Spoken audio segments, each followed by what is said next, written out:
नकवी ने हमेशा कोशिश की कि बानी पीटीआई को रिहाई मिल जाए और मुल्क से अनारकी का खात्मा हो। पाकिस्तान तहरीक इंसाफ के सीनियर रहनुमा और खैबर पख्तूनख्वा के साबिक वज़ीर आला अली अमीन गंडापुर की जानिब से दावा किया गया। वो कहते हैं कि बानी की रिहाई के लिए हुकूमत की मुज़ाकराती कमेटी भी मोहसिन नकवी की कोशिशों से ही बनी थी।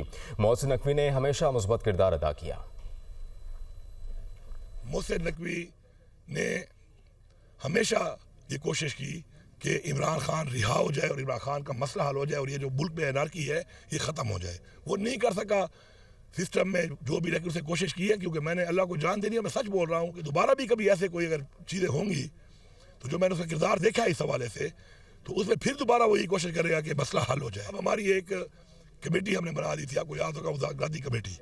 उसमें खान साहब ने डाले थे नाम कि ये मुज़ाकरात करेगी, तो उसके अनाउंसमेंट के बाद गवर्नमेंट कमेटी अनाउंस नहीं कर रही थी, याद होगा आपको। मैंने मोहसिन नकवी साहब को रब्ता किया, उसी वक्त कॉल किया उसने, उसी वक्त मेरे सामने बैठ गए और बताया कि जी कमेटी बना ली जाए। शाम को कमेटी बन गई। सब डिसीजनों के बाद इस बात में सब ने यही कहा कि हम मुत्तफिक हैं कि ये जो चीज़ हो रही है मुल्क में गलत है, ये सियासी इंतकाम और ये जेलों में डालना और ये चीज़ें नहीं करनी चाहिए, और इमरान खान की रिहाई पे मुत्तफिक हैं कि इमरान खान को रिहा होना चाहिए। मोहसिन नकवी ने हमेशा एक पॉजिटिव रोल अदा किया है कि जी बिल्कुल इस पर सोचना चाहिए। तो जब तक इमरान खान के साथ मुलाकात नहीं होती, बगैर तौर पे हम सेटिस्फाई नहीं होते इस चीज़ से कि खान साहब जो है वो खुद बता दें क्या पोजीशन है, तब तक ये भी चलेगा। बाकी एक्सपेंड भी कर रहे हैं और जो भी चल रहे हैं इंशाल्लाह, तो हम लगे